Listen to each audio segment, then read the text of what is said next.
Hello,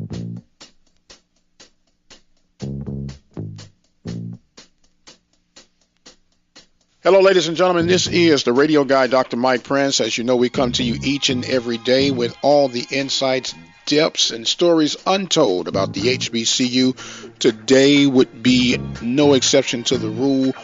We are fortunate to have on the line with us a man who needs no introduction, but in case you didn't know, a very integral part of one of the biggest sporting HBCU events in the nation, and that is none other than Mr. Al Wash. How you doing today, sir? I'm doing fine. How you doing? I'm wonderful. Thank you so much for making yourself available and taking on this interview. I know you're a man of many talents and people pulling them at you from every direction. So we just thank you for the little time that you offered up with us on today. Now, and for those who might not be aware, you are a part of a game that when you hear it, bells just automatically ring, and that is the State Fair Classic that traditionally has featured Grambling and Prairie View, although historically there has been some alterations with that game, but for the most part it's been Grambling and Prairie View. Let us know, how did you get introduced to this game, and how did you get a chance to be the key promoter of this particular game? Well, I've been involved with the game now for 40 years, and it started 40 years ago when there was a lawsuit between Pace Management, which is out of Houston, and the different classic games, even the Bayou Classic, the Dallas game that they were promoting, and the schools wanted out of the agreement with them. And they went to court, and they ended up winning the lawsuit. And in order for the settlement was for the school, for the promoter, Pace, to promote 4 or 5 games at no expense to the university. And by doing that, Pace then hired me and my company at that time to promote the game for them. And we did it, and we increased the attendance in that one year. That made a difference. And the athletic director at Prairie View at that time was Mr. Brutus Jackson. He said, well, fellas, you know, y'all did such a good job. We'd like for y'all to continue. And at that particular time, you know, Grambling agreed to it, and everything is history. We've been there for 40 years now. 40 years, and as Don King would say, only in America you get a chance to get an opportunity and you exercise your gifts and talents, and the rest has taken care of itself. Now, a lot of people don't realize there are a lot of moving parts and from which this game has started to where it is right now. If you don't mind, go into some of the background that leads up to the game itself. Well, our game in the is definitely in the State Fair, which is the world's largest fair. If people didn't know that, there's no other fair other than maybe New York. Anytime New York surpassed Texas in that fair attendance or something that, well, you know, it's like everything else. Texas going to do something to make it bigger the next year. Yes, sir. So, you know, we have the largest state fair, and our game is in the middle of the state fair. And for the next 4 years, we'll be opening up the state fair. It's been a time that we might be the second week or the first week, but now for the next 4 years, we're the first week of the fair. So at this particular time, for the coming up this year, we decided a few years ago the attendance was getting there late and traffic jams was always tough. So we decided to put a concert in front of the game to get the people on the fairgrounds early enough, because, you know, at that particular time, Grambling was beating Prairie View every year. Everybody knew the game. You know, we had to promote this game as an event, not really a game. So we had to make it exciting for the people to come. And by doing that, we had one ticket price. That ticket price would get you into the fairgrounds, the game, the concert, and you can go at 10 o'clock in the morning and be there until the fairgrounds closed down at 12 midnight. So that's what made it so unique about the game. And the marketing side of it, we market this game between 3 states, which is Texas, Louisiana, and Oklahoma. You know, now, and we our marketing is very wide. We get ticket sales from other parts of the country. We get ticket sales when we see it. We got ticket sales from California, Pittsburgh, Pennsylvania, Alaska. So there's alumni that come from all over the country for this particular game. A lot of people in some markets like Houston who get a classic game, maybe get black football every week because of Texas Southern and Prairie being there, you know. But it's nothing like this particular game. I mean, it's we're always going to have something unique. We're planning for this year for something big. This year, we're going to do something that's going to be different than we've ever done before. We're going to put a concert in the front of the game and a concert after the game. So that's going to be something that has never been done before, to have 2 concerts, and, you know, one for one particular crowd, the younger crowd, and the other one for the adult crowd, and versus the concerts that we've been doing before the game has been more for the college students, the younger crowd, and the one that we're going to do after the game will be more for the adult crowd. We're speaking right now with Al Wash, promoter of the State Fair Classic that is held annually in Dallas, Texas at the Cotton Bowl between Prairie View and Grambling.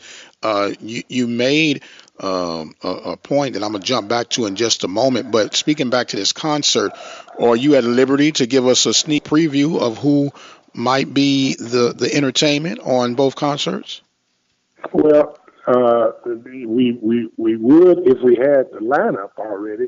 It's too far out to book talent, because who we book today might not mean anything come September. when it comes to that young crowd. Yes, sir. What about the more seasoned crowd then? What do you got? What are you thinking about? At least give us what you're thinking about. Well, the more seasoned crowd, you know, we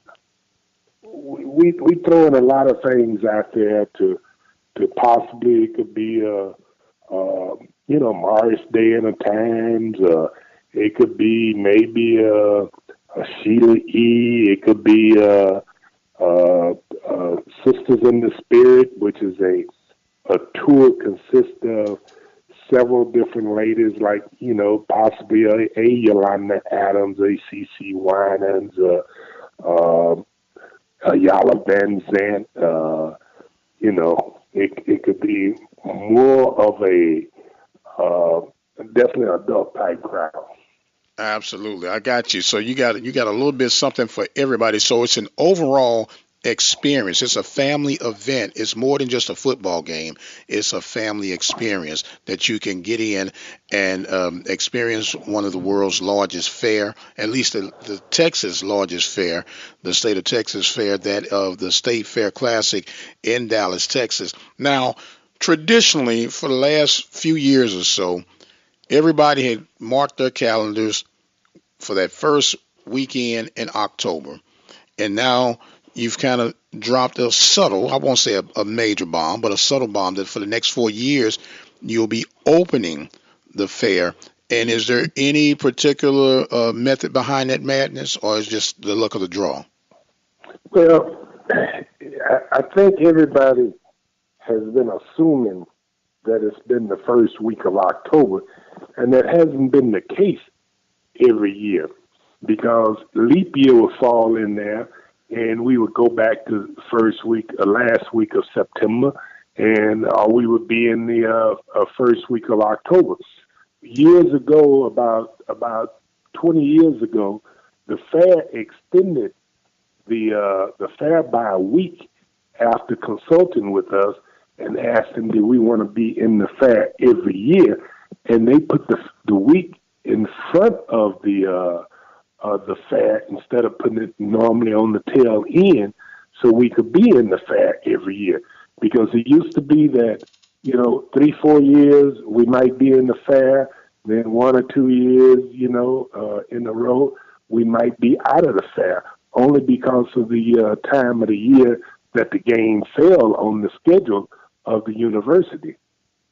So now we have agreed to, the university has kind of fixed their schedule once the new schedule came out, and they protected, to where we're able to do it every year at the same time. And it just happened to be that particular week.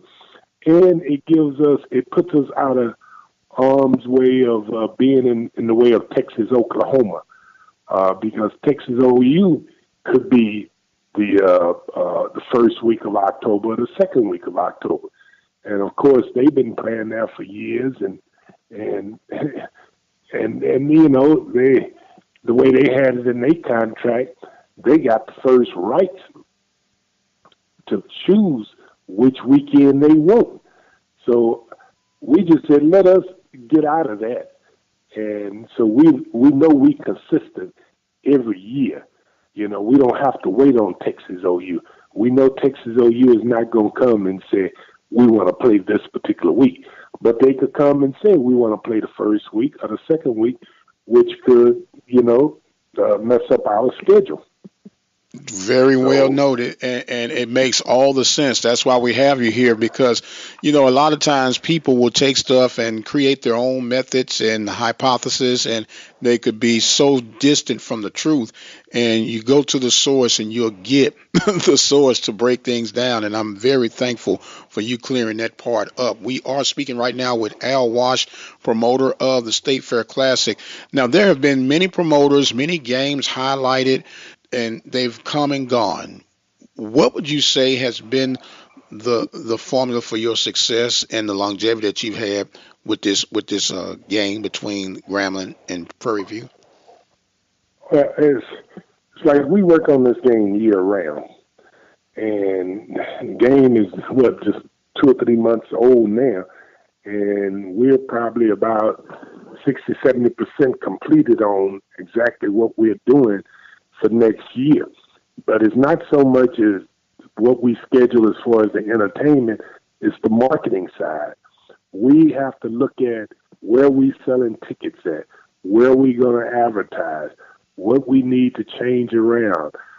Marketing and advertising change. It used to be a time that we could do a lot of print and we could do a lot of radio, and times have changed. Social media has come on the scene, and now social media is just as big as anything else you advertise on. So we don't do as much print as we used to. We do a lot of social media. We got ticket sales, for example. Killeen, Texas is about 2-hour drive from Dallas. We sell in Killeen alone roughly about 3,000 tickets. In Austin, Texas, we sell 1,000 or so tickets. San Antonio, we'll sell 200 or 300 tickets. Oklahoma City, we'll sell 1,000 or more tickets. All of East Texas, all up in as far up as Monroe. It's just not a Dallas thing, and I don't want people to think, well, that's a Dallas game, and that's what they're going to draw. That's not true. In Dallas, we're going to draw maybe about 20 to 25,000 people a year in Dallas. But to get us the numbers that we've been getting up to 50,000, that tells us 50% of our people are coming from somewhere else. And we have to stay on top of where those people are coming from. We have to be able to communicate with them, to give them the value of their ticket. When you got a less than a $30 ticket, and you can go to the world's largest fair, HBCU football game, and this game is not only for the past 4 or 5 years has been just a game. This game has been somewhat determining, the conference championship. Yes, sir. Especially from the west side of the division. Yeah, right. So it's not just another game. It is one of the premier games, definitely, like you said, on the west side of the division. So we have to be able to keep the excitement and keep it up and stay on top of what's happening at Grambling, what's happening at Prairie View, being able to market the game to the student body, being able to get like different radio shows like your show to get the word out, because you got your loyal fans that listen to you, and whether they're from Prairie View, Grambling, Texas Southern, but this game has always been in the top 5 games of attendance of classic games in the country, which classic games to us is HBCU games. So the number 1 this past year was in New Orleans, the Bayou Classic, which is the Grambling and the Southerns, we all know. And number 2, which was the Birmingham game, which is Alabama A&M and Alabama State. And both of those games are state-supported schools in the same state. Now, the third attendance game was our game, which is Louisiana and Texas. The fourth attendance game was the one in Florida, which is Bethune-Cookman and Florida A&M. And the fifth game is the Southern Heritage game, which is Jackson State and Tennessee State. Those are the top 5 classic attended games in the country. And we are always going to be in the top 5. We're trying to be number 1. That's what we're trying to be. Now, with that being said, and we're talking now about the future of this State Fair Classic, what are some of the things that you're seeing as the CEO, the orchestrator of all this, that's going to propel you to become number 1? We know attendance, but what is it that you think that you can add to the already successful formula to get you to that number 1 slot? Well, I think now it's a matter of the universities being able to do the things that they've changed. Prairie View has come a long way to do more marketing with their alumni, with their student body, even with the recruitment, the talent that they put on the field. Now it's about building the game itself. Like the AD at Prairie View, like he said, Mr. Robinson, he said right now the only team that they have not beat in his 4 or 5 years by being at Prairie View is Grambling. So that's the elusive target that they're trying to knock down. Yes, and if we can get to be to the point to where people don't think, and we get back in a rut to say, oh hell, everybody know Prairie View is gonna get beat by Grambling. It used to be 50-0, and by halftime, right after halftime, the stadium would be empty. It's not like that anymore. Yes, sir. Yes, sir. I mean, we've had as many as and this is not a good thing or a bad thing, but the excitement of the game, people like scoring. We've had as many as 100 points scored in the game. It's like the last person with the ball will win the game. The one who makes the less mistakes would win the game. So it's like it's a little bit different. So if I can get all of those components together and we work on them all together, it would make the difference in our attendance. We're speaking again with Al Wash, the promoter of the State Fair Classic between Prairie View and the Grambling State Tigers. Now, when game day comes along for you, Mr. Wash, you have Everybody, they're getting ready for the game, whether you're like myself rooting for PV or someone rooting for Grambling, and everybody's going around. But for you, it's got to be a different atmosphere for you because this is you seeing your project or your baby, if you would, unfold. So what is it like for you game week and then game day? Well, game week is trying to get as much promotion and last minute marketing as possible. We kick off on that Monday with a press conference. We have both coaches in town, and we start off at radio stations early that morning and down at City Hall with the city officials. We have a press conference usually about 11 a.m., 11:30, and we kick off a lot of media coverages. And then on also that week, there's things going on. The Grambling alumni, the Prairie alumni might have a happy hour somewhere, and they'll do something. But on Thursday, normally we could have a VIP reception for the corporate sponsors, and that's a private event. On Friday, the Prairie View alumni have their annual banquet, which is the Dallas alumni chapter, which is one of their biggest fundraisers of the year, and they give huge dollars to the university. On Saturday morning, Grambling alumni, they have a Battle of the Bands, usually dealing more with high school Battle of the Bands and cheerleading competition, and that's been at a Lancaster High School, and they could draw 15,000 or more people out there. And there's a parade downtown Dallas on Friday morning to honor the state fair. So there's a lot of activity that are going on before the game, and in that day of the concerts at 2 p.m. kickoff of the game. And this is something I want everybody to note, because kickoff of the game has been 4 o'clock. We're playing around even now, talking about moving it back to 5, because their sun has been so. Whoever's on the visiting side, they have to bear down on that sun. But that hour of the sunset would make a difference to make it somewhat cooler over there on that particular side of the field, because at the halftime usually is full, but that first quarter is just, it can be pretty hot over there. Yes, sir. Trust me, we've been there for many years, and we've witnessed it from both ends. But it's better hot than wet.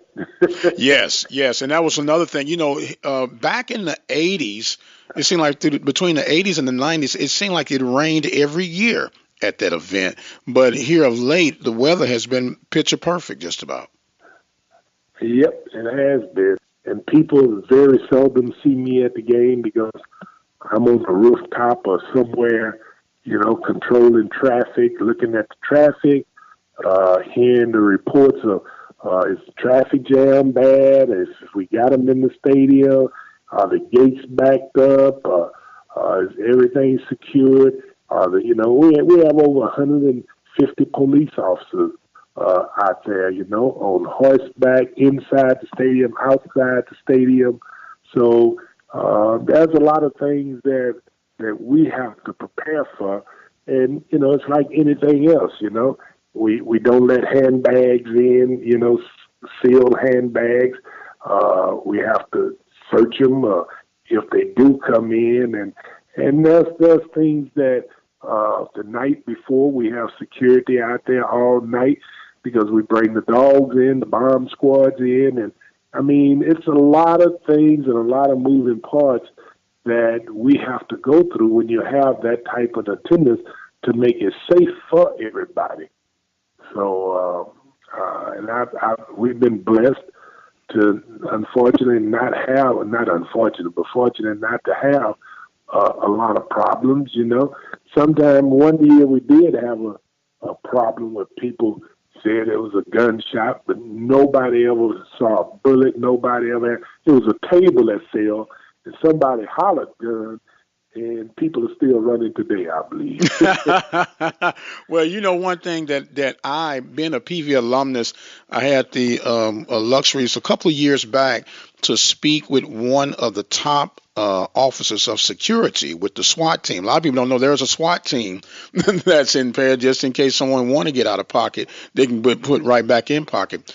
And I felt so proud when I heard these guys say, we really enjoy when Prairie View and Grambling come together, because that is one of the games that we could literally watch because the people behave so well. There are not a lot of problems there, and that's speaking volumes on both sides of the universities represented, both sides on you guys in preparation. And a lot of people don't see those moving parts, which is why we're truly excited to have you with us on today to talk about some of these things that you don't see. We're quick to focus on what didn't go right, but then there could be 2 things that didn't go right, but 11 things that did go right, and we never hear about that. We never see the SWAT team, and they're there every year with the riot gear, with the helmets and everything. But we put them in a place, and that's not just at our game, that's at Texas OU. We have snipers on top of the building. We have to deal with the FCC, where no planes could fly over the stadium at that particular time during the game. You never see a plane, a helicopter, unless we're doing something special with the military to fly in somebody. But none of that is ever, you never see it. And people don't realize that's something that has to be coordinated. The Dallas Police Department, which we have a black female, Renee Hall, there as chief of police, which she went to Grambling. Yeah, I was getting ready to say, she was really animated last year at the press conference, but I won't digress on that one. Go ahead. Yeah, she got it cranked up for us. Yes, sir. Yes, sir. So, but she was there and she went well represented. So, we're going to have better security than most, and she's going to see to that. Yes, sir. Yes, sir. So I think we're all pleased to have her. The sheriff department, which we have a black lady that's a Dallas Sheriff Department right now. The DA, the district attorney, we got a black female district attorney. So, not take anything away from us men, but these women are on top of what we need for them to be on top of, and they understand what an HBCU means in this market to the Dallas market. They said the economical impact is somewhere probably in the neighborhood of about $15 million. They said. I've always said that they can't track the dollars in the black part of town because they don't have people out there doing research and knowing we're doing other things. We're not at Texas OU where we at the hotels and we spending money in the restaurant. We have mothers and fathers and relatives and we getting our hair fixed. We buying clothes. We going to the clubs. We at the liquor stores. It's a little bit different of our spending pattern than our Texas OU crowd. Yes, sir. That goes without saying at all. Now, I know we're pressed for time, Brother Wash, and I'm very thankful for this opportunity. If you could, what is probably one of your more memorable State Fair games and why that you've been promoting and, being coordinating over? The one that I can remember that the most is the year that Eddie Robinson broke Bear Bryant's record. It was there in the Cotton Bowl, and we were on the front page of Sports Illustrated magazine when that happened, and that's something that's at that time you didn't have black colleges or black events on the front page of Sports Illustrated. Right. So that right there was a big, memorable, and Eddie Robinson, which was one of my biggest supporters over the years. I've done many games with him across the country, and like his theme was, half team will travel. Yes, sir. And we played in the Silver Dome. We played in Soldier Field. We've played Independence Stadium, the Astrodome. I mean, we've played some of the Cotton Bowl up in New York. We've played in so many different stadiums across the country with Coach Robinson and Grambling back in the years. So, but that particular game in the Cotton Bowl, the year that we broke Bear Bryant's record, and it was a plus because we really didn't know that the white community would accept it the way that they did, that Eddie Robinson broke the record, because they would say, oh, he's at a small college, he's at a black college. It's not the same as Bear Bryant, you know. But the times have changed. Back years ago, when he could beat the major white schools, that's what started integration, you know. When what they say, when you probably remember more than me, when USC came down and beat Alabama, and the famous quote from Paul Bear Bryant. Yeah. Well, we'll give it a clean version. He said, "We got to go get some of them fellas." Yeah. Yes, sir. I'm quite familiar with that story. So there has been a major impact with this game, a major impact with the players of these games, and it's an impact that I personally look forward to seeing continue to move steady down the road, picking up momentum and growing beyond leaps and bounds. Mr. Al Wash, promoter of the Texas State Fair Classic featuring Grambling and Prairie View. Sir, as custom, we always like to allow our guests to have those closing thoughts and comments. And now I will turn it over to you, and the floor is now yours. Okay. Well, I want to thank you and the station and your listening audience around the world. And I would definitely like for them to come out and support the State Fair Classic. It definitely is the last week of September the 29th, this year in Dallas. And we're looking for bigger, better things for this year than ever before. So, and the thing that we always thrive in, people say, well, who you rooting for, Grambling or Prairie View? I root for the attendance. Because if the attendance is right, that means the schools leave there happy. And as far as payday-wise, it's Prairie View and Grambling, and people don't realize this, it's the largest payday of the year of black college football. Everybody think the Bayou Classic bring home more money, but the Dallas game, by far, Dallas Grambling take home more money in that particular game than the Bayou Classic and any other game that they play in Prairie View. By far, it's their number one payday, and we thrive in wanting to keep it that way, and we want it to grow. Well, sir, thank you so much for this opportunity. He is Al Wash, CEO, Executive Director, Promoter of the State Fair Classic. I am the radio guy, Dr. Mike Prince. Remember that you can follow me on Twitter at Radio Guy. Instagram is Radio Guy 22.